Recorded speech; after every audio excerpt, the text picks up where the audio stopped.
மச்சான் ஒரு நிமிஷம்டா. சொல்றா. எனக்கு கொஞ்சம் பணம் வேணும்டா. என்னடா திடீர்னு கேட்குற? இல்ல மச்சான், சங்கீதா ஊர்லேருந்து வந்து 2 வாரம் ஆச்சு. அவளை வெளில எங்கேயும் கூட்டிட்டு போனதில்ல. அதான். என்னடா திடீர்னு சொல்ற? சரி, இந்தா மச்சான் தப்பா எடுத்துக்காத. விட்றா மச்சான். இது உன் கடை மாதிரி. உனக்கு எப்போ காசு தேவையோ நீயே கல்லால் எடுத்துக்கோ. சரியா? சரி மச்சான். ஆனால் எல்லாத்தையும் வெட்டி வச்சிருங்க. நான் கறி வந்துச்சான்னு பார்க்க போறேன். டேய் மச்சான். என்ன மச்சான் சொல்றா? டேய், உன்னை அந்த கடையோட முதலாளி மாதிரி நான் தான் சொன்னேன். உனக்கு தேவைன்னா கல்லால இருந்து காசு எடுத்துக்கணும் நான் தான் சொன்னேன். இல்லைன்னு சொல்லல. அதுக்குன்னு காசு எடுக்கிற முன்னாடி ஒரு வார்த்தை கேட்டிருந்துருக்கலாம்ல. மச்சான் எந்த காசுடா சொல்ற? டேய், விளாடாதடா. சரி காசு கொடு. கறி காசு கொடுக்கணும். மச்சான் நிஜமாலுமே நான் எந்த காசுமே எடுக்கல.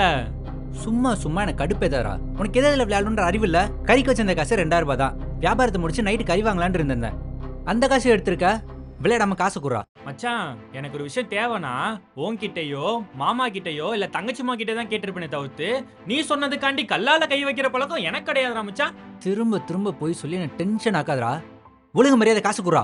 டேய் ஏங்க, என்னங்க பிரச்சனை? எதுக்கு அண்ணாவை திட்டுறீங்க? கண்மணி, உனக்கு தேவைன்னா கல்லால இருந்து காசு எடுத்துக்கோ நான் தான் சொன்னேன். ஆனா கல்லால இருந்து 2000 ரூபாய் எடுத்திருந்திருக்கான். இப்போ எடுக்கவே இல்லைன்னு சாதிக்கிறான். ஏங்க, அந்த காசை நீங்க கறி வாங்க வச்சிருக்கீங்கன்னு எனக்கு நல்லாவே தெரியும்.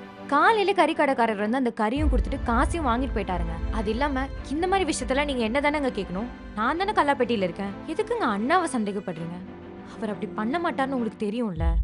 ஐயோ, அவசரப்பட்டு திட்டிட்டேனே.